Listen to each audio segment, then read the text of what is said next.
ఏదైనా ప్రమాదం జరిగినప్పుడు వెంటనే 108కి ఫోన్ చేస్తాం.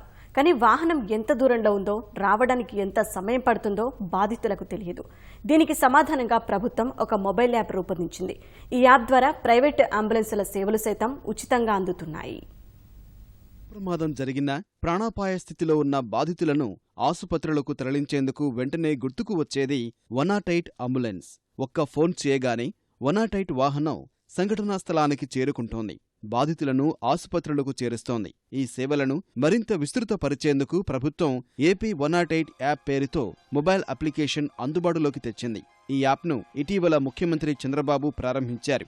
ఇప్పటి వరకు ప్రజలకు 108 వాహనాలు మాత్రమే ఉచితంగా సేవలందించేవి. ఈ యాప్ ద్వారా ప్రైవేటు అంబులెన్సులు సైతం బాధితులను ఉచితంగా ఆసుపత్రులకు తీసుకెళ్తాయి.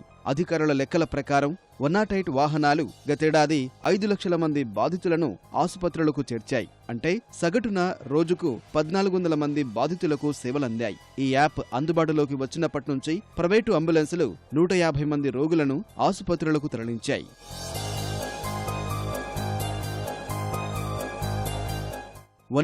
అంబులెన్స్ డ్రైవర్లకు పైలట్ పేరుతో ఈ యాప్కు అనుసంధానించారు. ప్రైవేటు అంబులెన్స్ డ్రైవర్లు తమ వాహనాలను యాప్లో నమోదు చేసుకోవాలంటే డ్రైవింగ్లో అనుభవం కలిగి ఉండాలి.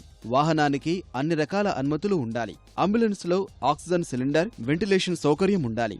అంబులెన్స్ కోసం 108 యాప్లో అభ్యర్థన పెడితే అక్కడికి వస్తున్న అంబులెన్స్ డ్రైవర్ పేరు, ఫోన్ నెంబరు, ఎంత దూరంలో ఉన్నారు అనే వివరాలు బాధితుల చరవాణికి అందుతాయి. మనం ఎక్కడైతే ఏ లొకేషన్లో అయితే ఉన్నామో ఆ లొకేషన్ ఇక్కడ క్లియర్గా అనేది మనకి స్పెసిఫై అవుతుంది. దినేష్ అని తన ambulance number and mobile number ఈ రెండు కూడా మన దగ్గరకు వస్తున్న అంబులెన్స్ యొక్క డీటెయిల్స్ అనేది మనకి కనిపిస్తాయి మన స్క్రీన్ మీద. అలాగే వాళ్ళ స్క్రీన్, పైలట్ స్క్రీన్ మీద కూడా మీ లొకేషన్ ఎక్కడ ఏంటి అనేది క్లియర్గా మీ డీటెయిల్స్ అనేది అక్కడ షేర్ అవుతుంది.